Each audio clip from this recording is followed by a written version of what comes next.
నమస్కారం truth news కి స్వాగతం. హెడ్లైన్ చూద్దాం.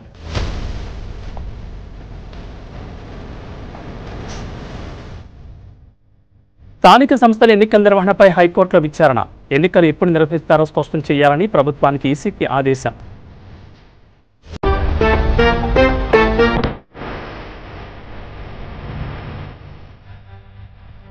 ధనత్రయోదశికి ముందు భారీగా పెరిగిన పసిడి ధరలు. ఒక్కరోజే తులంపై 3,000 పైగా పెరుగుదల.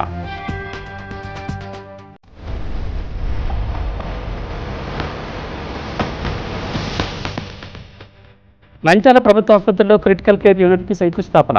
ముఖ్య అతిథిగా మంత్రి ఎన్ఎండి ఫరూక్ హాజరు.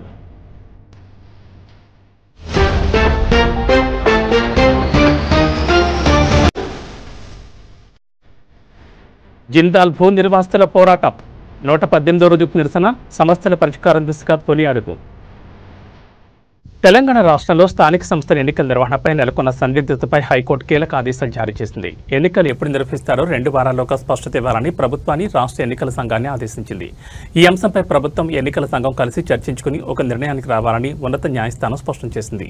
బీసీ రిజర్వేషన్లను 42% పెంచుతూ ప్రభుత్వం జారీ చేసిన జీవోను హైకోర్టు కొట్టివేయడంతో స్థానిక ఎన్నికల నోటిఫికేషన్ను ఎన్నికల సంఘం ఇటీవల నిలిపివేసిన సంగతి తెలిసిందే.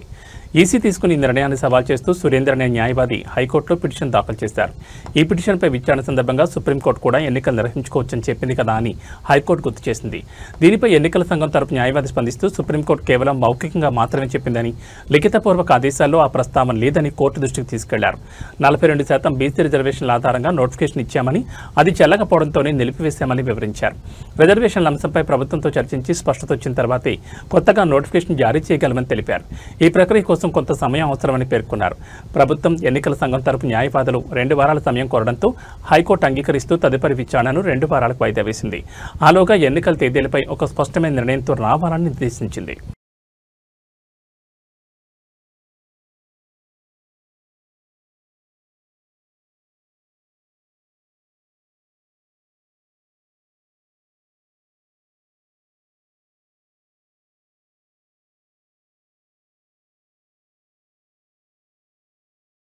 పండగ సీజన్లో బంగారం కొనుగోలు చేయాలనుకునే వారికి ఊహించని షాక్ తగిలింది. ముఖ్యంగా ధనత్రయోదశి సమీపిస్తున్న వేళ పసిడి ధరలు ఒక్కసారిగా ఆకాశానంటాయి.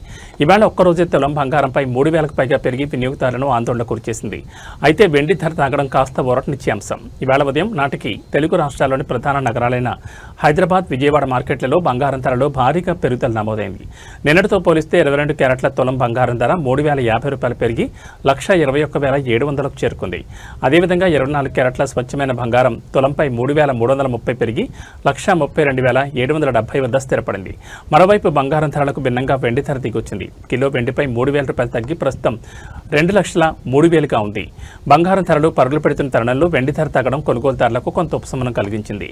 తెలుగు రాష్ట్రాల్లోని ప్రధాన నగరాల్లో దాదాపు ఇవే ధరలు కొనసాగుతున్నాయి.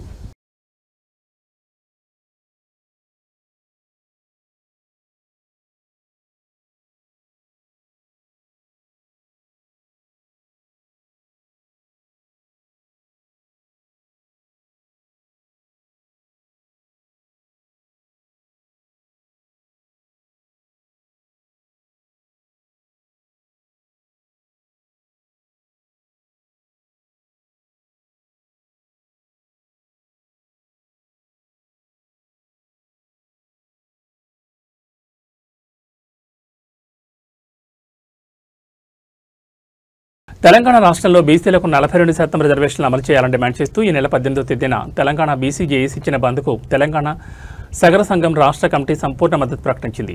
ఈ సందర్భంగా ఉప్పరి శేఖర్ సగర్ మాట్లాడుతూ రాష్ట్ర వ్యాప్తంగా నిర్వహించనున్న ఈ బంద్ ద్వారా బీసీల చైతన్యాన్ని ప్రదర్శించాలని పిలుపునిచ్చారు. 42% రిజర్వేషన్లు అమలు చేయకుండా స్థానిక సంస్థల ఎన్నికలు నిర్వహిస్తే సహించేది లేదని ఆయన హెచ్చరించారు.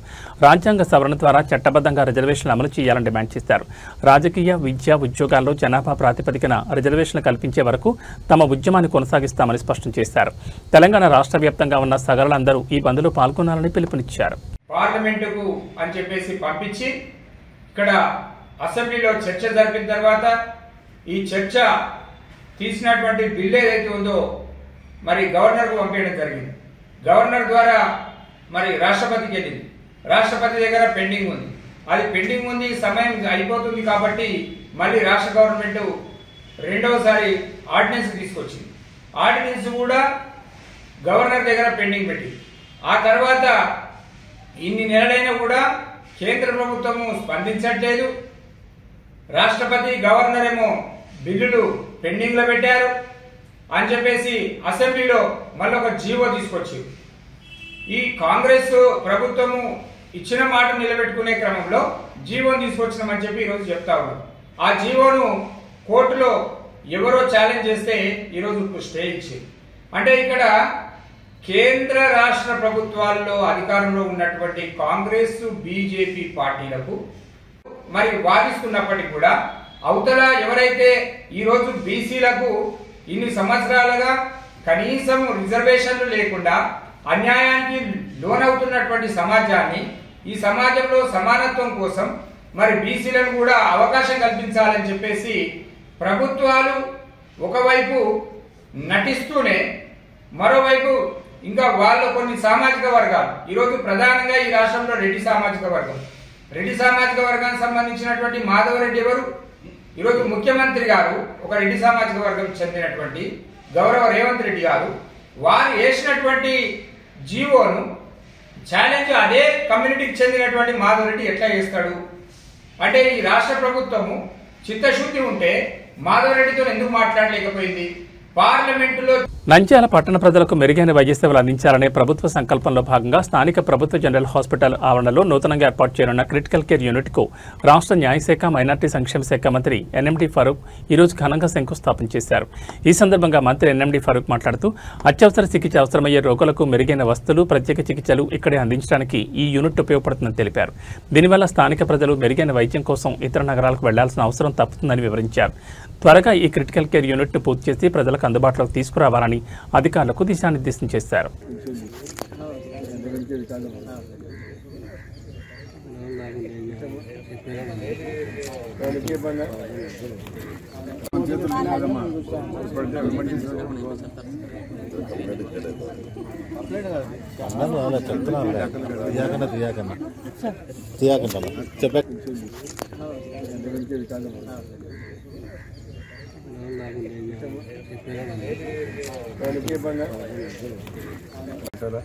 అప్పుడు పీపీ మోడల్ కింద పోతే ఏ రకంగా ఉంటుందని చెప్పి, ఎందుకంటే ఇప్పుడు ఇక్కడ సిటీ స్కాన్ ఉంది, తర్వాత ఎంఆర్ఐ ఉంది, ఇవన్నీ మనమే ఇచ్చాము. నేనే ఇచ్చాము, అప్పుడు తీసుకొచ్చి పెట్టాము. ఎందుకంటే మనం రాజకీయ శాశ్వతం కాదు, ఉంటాయో పోతాయని ముందే అన్ని తీసుకొచ్చి కర్నూలు కానీ, నంద్యాల కానీ, మచిలీపట్నం కానీ, అదేవిధంగా విజయనగరం కానీ చాలా వరకు నాకు వర్కునేంత వరకు అన్నీ పర్చేజ్ చేసి ఫిలిప్స్ మంచి కంపెనీ తీసుకొచ్చి పెట్టాం. అది పీపీ కింద నడుస్తున్నాయి కదా, మీకు అందరూ తెలుసు. కాబట్టి హాస్పిటల్ కూడా వస్తే పీపీ కింద ఉంటే వాళ్ళు మెయింటైన్ చేస్తారు. కమ్యూనికేషన్ ఉంది, ట్రాన్స్పోర్టేషన్ చూస్తున్నారు. రోడ్లు ఇంత బ్రహ్మాండంగా ఉన్నాయి. ఈ రోడ్లో రోజు నేను అనుకున్నా కొన్ని వేల వెహికల్స్ వచ్చినాయి. క్లియర్ అయిపోయినట్టే రోడ్లు బాగున్నాయి కాబట్టి బాగా ట్రాన్స్పోర్టేషన్ బాగా పెరిగిపోయింది, లాజిస్టిక్ బాగా పెరిగిపోయింది కాబట్టి క్లియర్ అయిపోయింది. లేకపోతే ఇంతకుముందు గతంలో చూసాము, ఇంతమంది జనం వచ్చి పోగైతే బయటికి రావాలంటే తెల్లవారేది. అట్లా ట్రాఫిక్ అంతరాయం లేకుండా జరిగినాయంటే దీనికి కారణం రోడ్లు బాగున్నాయి కాబట్టి అది పీపీ కింద జరుగుతున్నాయి. ప్రాజెక్టు కూడా మన దగ్గర డబ్బులు వసూలు చేసి వాళ్ళు ఎక్కడైతే మెయింటైన్ చేస్తారు. అదే ప్రభుత్వం మెయింటైన్ చేసి వదిలేసి అయితే ఉంటాయి. సంవత్సరంలో ఈ వర్షాకాలం అయితే అన్ని డ్యామేజ్ అయిపోయి మళ్ళీ మాకు చేయాల్సి వస్తుంది. ఆ రకంగా దీన్ని అభివృద్ధి చేయాలనుకున్నాను. నేను అంతకుముందే మినిస్టర్గా ఉన్నప్పుడు దీన్ని హాస్పిటల్ గారు ఇంకా ముందుగా దాదాపు 45 సంవత్సరాల ముందు నేను దీనికి ఏమున్నాయి, ఇక్కడ పాకలు ఉన్నాయి,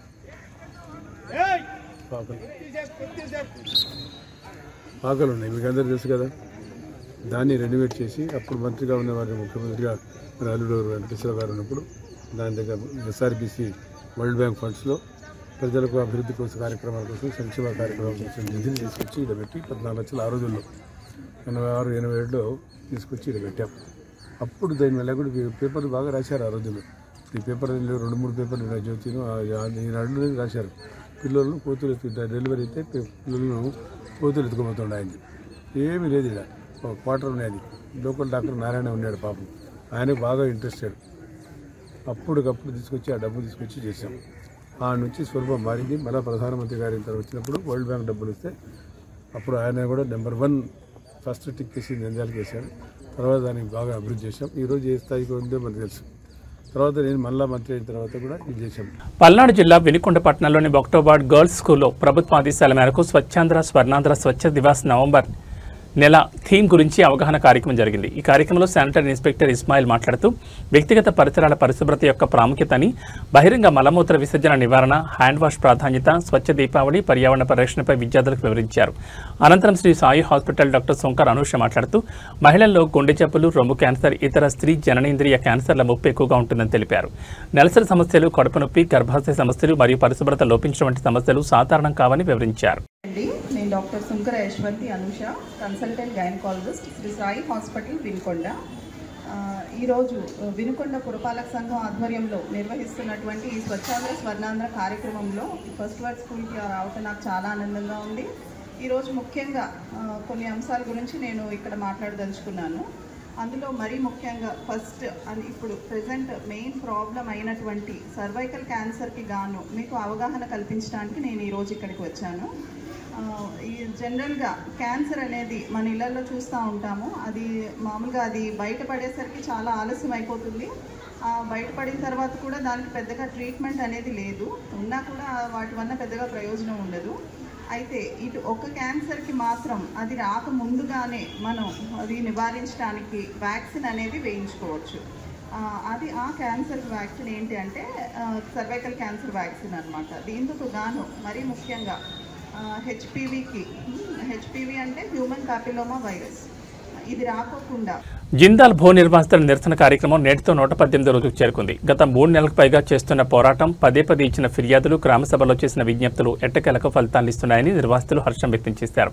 నిన్న మూలబొడ్డవరంలో, నేడు ముష్టిపల్లెలు తహసీల్దార్, రెవెన్యూ సిబ్బందితో కలిసి నిర్వాసితులను కలవడం జరిగింది. జిల్లా యంత్రాంగం స్పందించడంతో త్వరలోనే జిందాల్ నిర్వాసితులకు తీపి కబర్ అందుతుందని వారు ఆశాభావం వ్యక్తం చేశారు. అంతేకాకుండా దేశ రాజధాని ఢిల్లీలోని జంతర్ మంతర్ వద్ద కూడా నిరసన తెలిపారు. ఈ నిరంతర ప్రయత్నాలకు ప్రతిఫలంగా జిల్లా యంత్రాంగం స్పందించి సమస్యల పరిష్కారం దిశగా అడుగులు వేయడంపై నిర్వాసితులు హర్షాతిరేకాలు వ్యక్తం చేస్తున్నారు. తమకు న్యాయం జరిగే వరకు, తమ భూములు తిరిగి అప్పగించే వరకు నిరాహార దీక్షలు కొనసాగుతాయని, అవసరమైతే పోరాటాన్ని మరింత ఉధృతం చేస్తామని నిర్వాసితులు స్పష్టం చేశారు.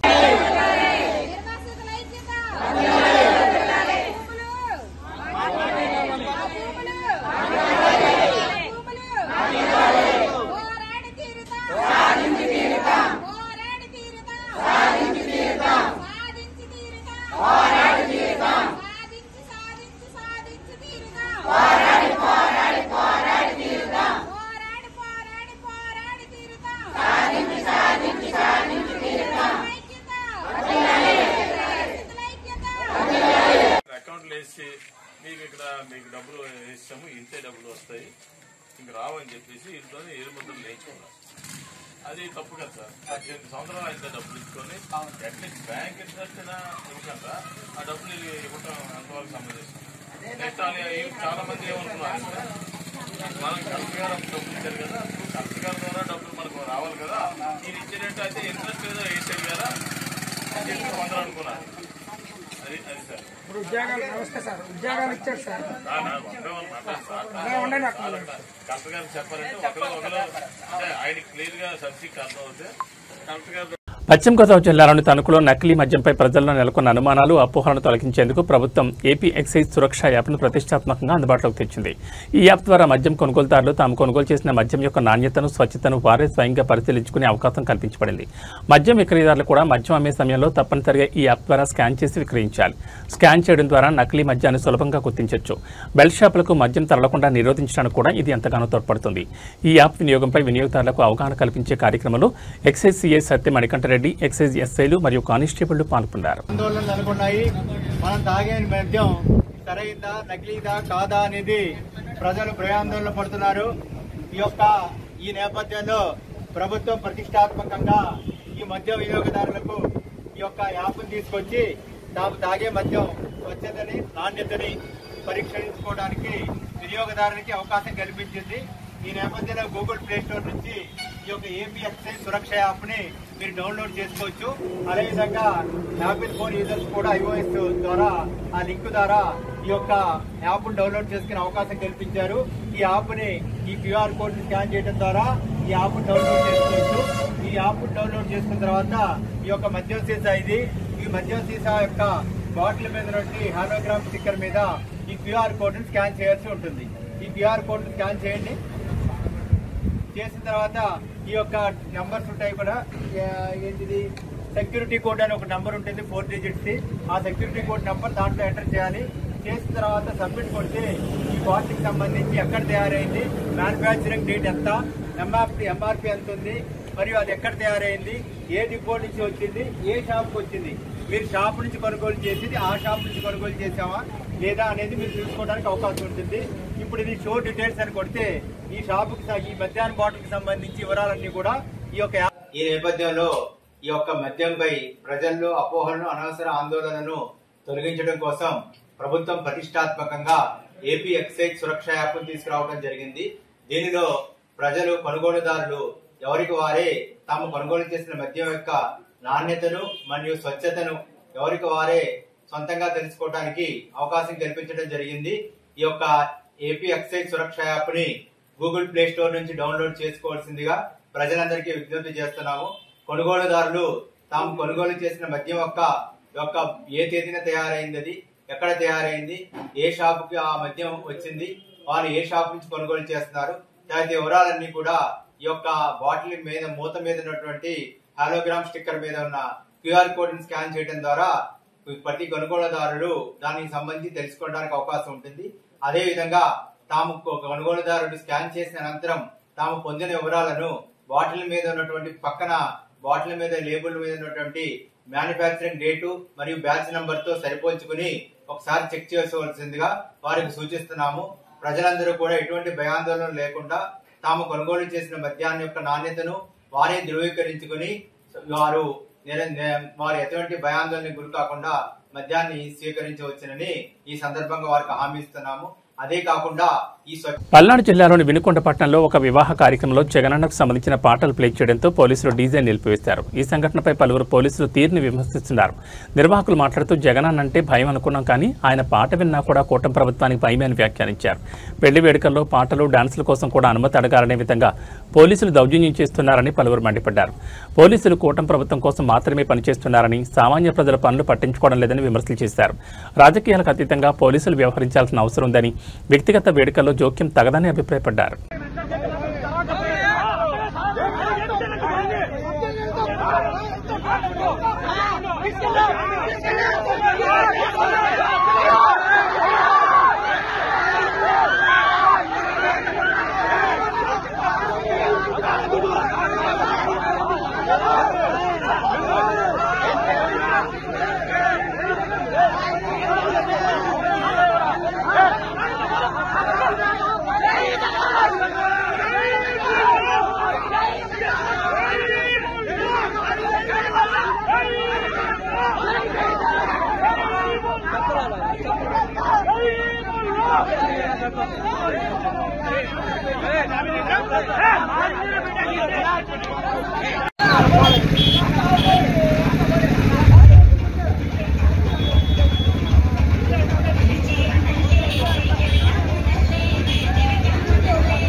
Hey!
హైదరాబాద్ పాతబస్తీ ప్రాంతంలో జరుగుతున్న కల్తీ తేనె తయారీ కేంద్రాలపై పోలీసులు దాడులు నిర్వహించి దాని గుట్టును రట్టు చేశారు.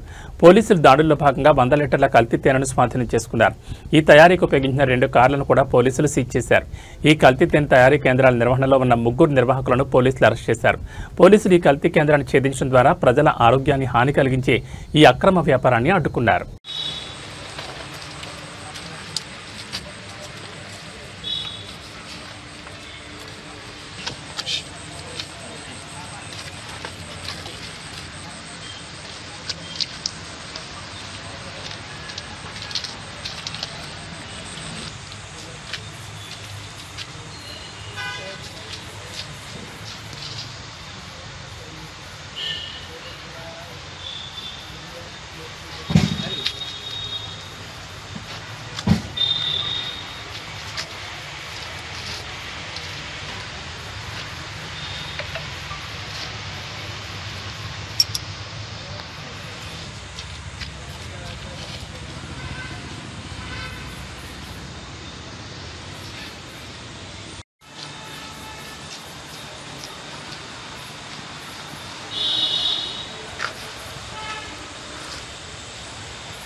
బెల్ట్ షాపులు ఎలా నిర్వహించాలి, పోలీసు అధికారులకు ఎవరికి ఎంత లంచాలు ఇవ్వాలని టీడీపీ నేతలు మాట్లాడుకుంటున్నారని మాజీ ఎంపీ వైఎస్ఆర్సీపీ అధికార ప్రతినిధి మార్కాని భారత్ ఆరోపించారు.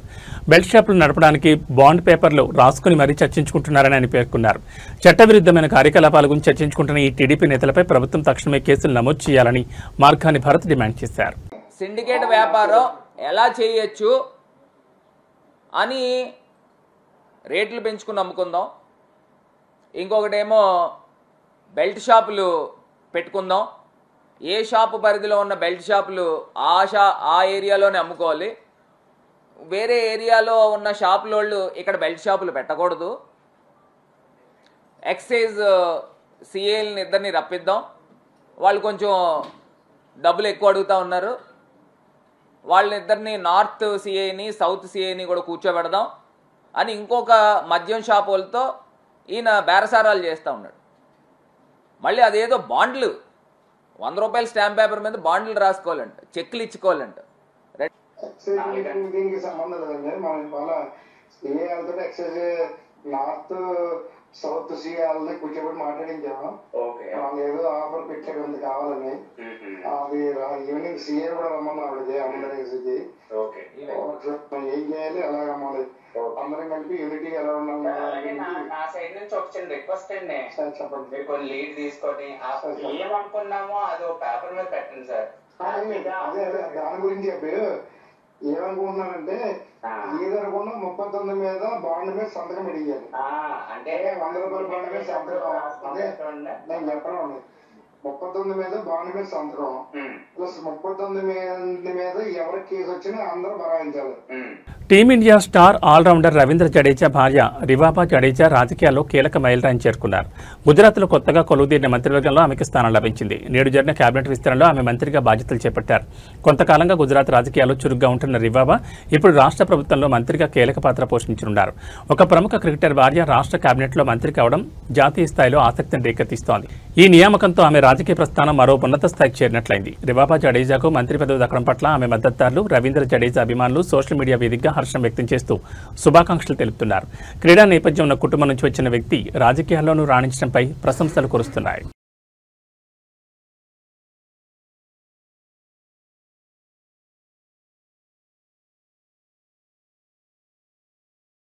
ఇవి ఈ బులెటిన్ విశేషాలు. నమస్కారం.